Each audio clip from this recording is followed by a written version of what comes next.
Hello and welcome to another exciting episode of Can It Take a K26, the show where we take a variety of blasters and see if they can be upgraded using a K26 spring. I am your host, Captain Xavier, and today we're going to be going over some non-Nerf blasters. We're going to be covering the Dart Zone and Adventure Force blasters that I've managed to get my hands on. They are more or less the same lines, but Adventure Force is sold at Walmart and Dart Zone is sold at Target, I believe.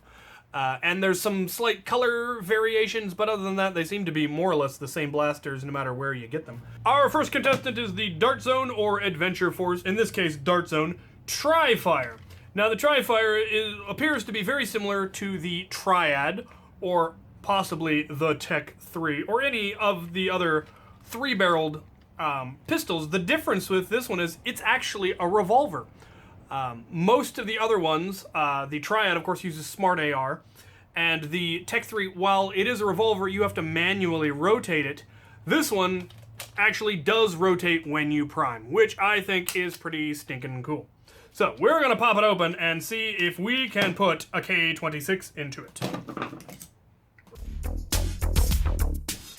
Alright, well, it's a fairly simple mechanism, but fairly robust, which I like. Unfortunately, it turns out K26 is too large to fit because it actually has to go on the inside of this tube. So it won't fit. However, I've replaced the stock spring with two springs from the bin, one that was a little bit larger and one that was the same size. They nested nicely. When I tried it with the large one and the stock one, it would catch, but it wouldn't release. So I've used a slightly lighter spring, and hopefully this time it will actually catch and release. So the spring on this one is on the inside. It's a fascinating design, very robust, oddly enough. I can't think of any other blaster that has quite this plunger mechanism. It is direct plunger, but the spring is on the inside or behind the plunger tube. The plunger rod goes around the spring. It's very fascinating. But it won't take K26 because K26 will not fit inside the plunger rod area. So I found a spring that would fit, and originally I tried it with the stock spring, but it would catch, but it wouldn't release. The release mechanism was too flimsy to be able to release that much tension. So I added a slightly smaller spring as well as the heavier spring, and now we're going to find out.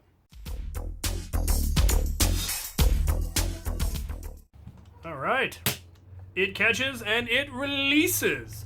My only complaint about this blaster really is that this ring thing is a little bit small for my fingers. I can use my pinky and get it in there. But just trying a usual one, it's not particularly comfortable. But other than that, I really like it. I'm going to go take it for a test. Okay, so here are the numbers. In its stock form, it has a 5 kilogram draw, was hitting 70 FPS consistently, and was getting 60 feet consistently.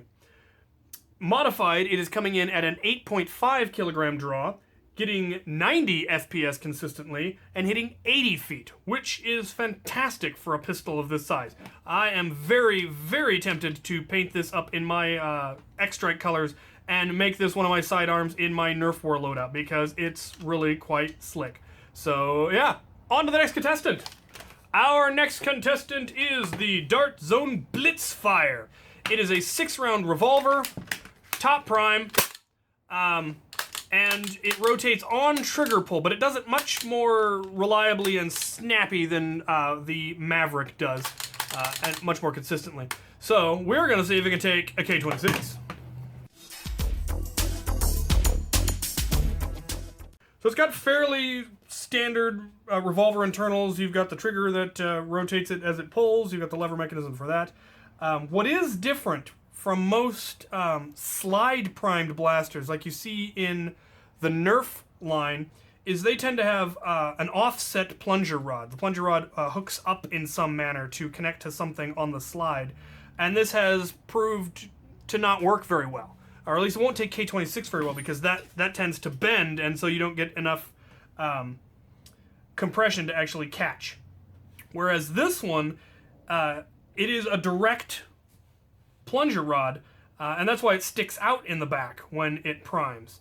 It's got the kind of like you see in the old Busby guns, where it has the plunger rod is hollow on the inside, and there's a metal peg that goes in the middle of it. You can see that, but this one is made to be very sturdy. It's double layered. It's fairly thick, and so it works much better. The downside, of course, is you do have the rod sticking out the back of the gun, which isn't as, aesthetically pleasing as one where it doesn't do that. But it means that this thing can definitely take a much heavier spring load than your average top primed blaster. So I'm thoroughly pleased with that. It will not, however, take K26 for compression reasons. In order to reduce the amount of plunger sticking out the back, the catch is very, very close. The catch notch is very, very close to the front of the of the plunger head, and so you can't get enough compression. I might be able to if I altered where the catch was, but I don't want to do that because it would weaken the plunger rod. So instead, I just doubled up the spring with one that fit, and we're gonna see if that improves the performance any. Okay, well, it will catch, and it will fire. Let's go give it a test. Alright, so let's talk some numbers. The stock performance was really quite pitiful. It was getting 5.5 kilograms of draw, was only getting 60 FPS, and was averaging about 35 feet. I don't know why the range was so poor, but it was. Once modified, it now has a 10 kilogram draw. It's getting 95 FPS and is consistently hitting 80 feet. So once again, this has become a viable war blaster, and I'm very tempted to paint it up in my colors and use it. I particularly like it because it has such a narrow profile for being a 6-shot revolver. It's almost half the width of a Maverick in the cylinder, but has the same number of rounds just because they don't have nearly as much dead space in their cylinders, which is why I like the Legend Fire for 9-round absolvers, because it's smaller than a Maverick cylinder, but holds 50% more darts. So, really, I'm very pleased with the dart line. The plastic is a good quality, and the blasters are proving to be quite impressive. They also have a lot tighter barrel fit than most guns. Most blasters only get tight for the last half inch, but these ones are fairly snug the whole way. So, yeah, loving that. On to the next contestant. Speaking of the Legend Fire, our next contestant is the Adventure Force Legend Fire. There is also a Dart Zone Legend Fire, and it's blue, and I wish I'd gotten that one because it comes with orange cylinders instead of red cylinders. Also, I wish I'd gotten one from Target instead of Walmart because this one turned out to be a lemon. It will prime and fire, but it gets absolutely no power. I don't know what's going on with it, but there's something wrong on the inside, and it's not, in fact, getting any power. So let's pop it open and see if it can be fixed and if it can take a K26. I didn't mention this, but the Legend Fire is slam fire only. It does not even have a functional trigger. The trigger is just for decoration. And as a result, the handle is all kind of also not designed to actually have any functional mechanism. So it comes off entirely, which would make this thing really easy to turn into a master key. Because you can shorten the barrel and attach it to something. It'd just be a matter of figuring out how to make sure that the barrel could still break, which would be somewhat potentially problematic. But interesting thought there. The downside of the slam fire only is it makes it kind of hard to aim. But if you are using slam fire, aiming really isn't your goal anyway. So let's get this thing all the way apart. Nice thing is I don't have to take it all the way apart because all of that just comes separately. So, fairly simple internal mechanism. You've got the part from the priming handle, which is very sturdy. I'm not worried about it not being able to take the weight, even though it is fairly indirect. The rotation mechanism, which rotates as you pull it back. And then this is the part that slides up against this angled bracket there, and that's what releases it as you pull it back. So, no catch, so you don't have to worry about not getting it not catching, and the spring that was in it had a similar frequency to K26, was already fairly pre-compressed, so I could actually shorten the K26 in this by 2 spirals, 2 full spirals, and still be able to get enough, not have any spring rattle. But I left it in there because the original one did, so I figured this would. Don't have to worry about it not catching because it starts caught, and then you just have to worry about being able to get enough compression to get it to release. So it did fit K26. Let's get it back together and see if it will fire. One part I am slightly worried about is this connection, but it's not pulling on that little tab, it's pushing. So hopefully that won't become a failure point. Alright, I've opted to leave the fake trigger out because I'd rather have no trigger than a faux trigger. So let's see if this thing will now, in fact, fire. Yes, it will!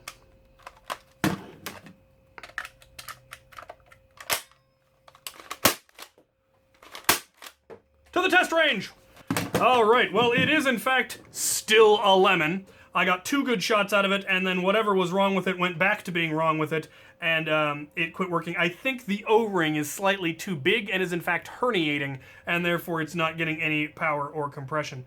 Not compressing any air and not giving me any power. But those 2 shots said it all. The stock draw weight was 8.5 kilograms. I don't know what the stock FPS or range were because it didn't work. But modified, it has a 14.5 kilogram draw, was getting 100 FPS on the 2 good shots, and fired 90 feet. So, yes, the Legend Fire can take a K26 provided you get one that isn't a lemon. Now, the downside is because it's slam fire, aiming it is really not possible. Just because of the nature of slam firing it, it's very hard to keep the muzzle aimed where you want. But if you're slam firing, you're really not so worried about accuracy as much as firing as many rounds as possible. Another downside is with this heavy of a draw, it's hard to actually quickly pump it. It takes a little bit more effort. So having this heavy of a draw, I would argue, is probably not practical. But like I said, I could have easily taken as many as 2 full coils out of the spring, which would have brought the draw weight down probably another 2 or 3 kilograms, and would allow you to slam fire a little more quickly and reliably, and probably increase your accuracy. But if you want just the absolute powerhouse, this thing is actually remarkably impressive. So, on to the next contestant. Our next contestant has been requested numerous times, and I myself am curious to see how well it works. The Dart Zone Magnum Super Drum. The Super Drum is, of course, thusly named because it has a 40-round drum on the front. It is top prime, and the plunger rod does in fact stick out, just like on the Blitz Fire. But unlike the Blitz Fire, the cylinder rotates as you prime it, which makes it much more reliable in a lot of ways. It does have slam fire. It also has this very ridiculous and annoying and uncomfortable arm rest that is not going to survive this modification. But let's get this thing open and see if it can take a K26, because I am genuinely curious. It's almost like they knew you were going to want to remove this and made it really easy to take off. That is cool. Interesting. You could very easily make this a much shorter blaster. The front barrel section comes off. So you could take the stock off easily, you can take the front of the barrel off easily. It's almost like they expected us to modify this thing and decided to go ahead and make it easier for us. Way to go, Dart Zone. Now, supposedly on the newer versions of this blaster, it's actually fairly simple to, the cylinder is designed to be removable. On the older ones, it's not, but it's very easy to modify that just by modifying that little knob so that it doesn't lock quite as tightly.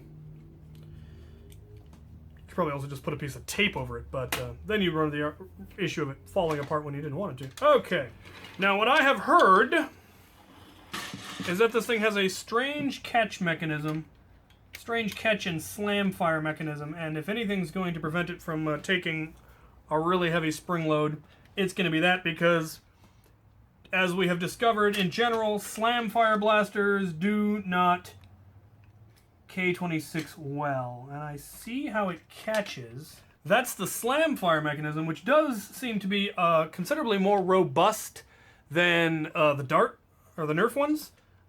This little tab is what is hooking. but that's not particularly sturdy.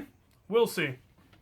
Let's take a look inside the plunger. So K26 definitely fits. Now we find out if the internals can handle it.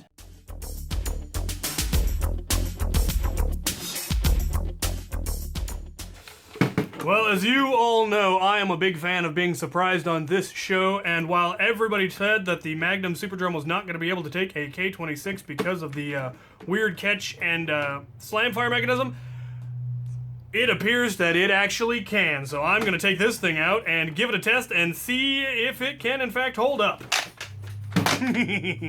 Yes, the Magnum Super Drum can take a K26. Now let's talk numbers. The stock draw weight was 6 kilograms with 85 FPS and an average range of 70 feet. With K26, the draw weight is 13 kilograms. The average FPS was 120 with a max of 130, and the range was an average of 90 with a max of 110. So, yeah, the Magnum Super Drum takes a K26 and it likes a K26. This will definitely be getting painted in my N-Strike colors and we'll be seeing some action in the next war. So look forward to that. That is fantastic. All right then, let's recap. All right, for those of you keeping score at home or who just skipped to the end to see the results, that was a no to the Tri-Fire, but yes to a very functional spring upgrade. That was a no for the Blitz Fire, but also a yes to an excellent spring upgrade.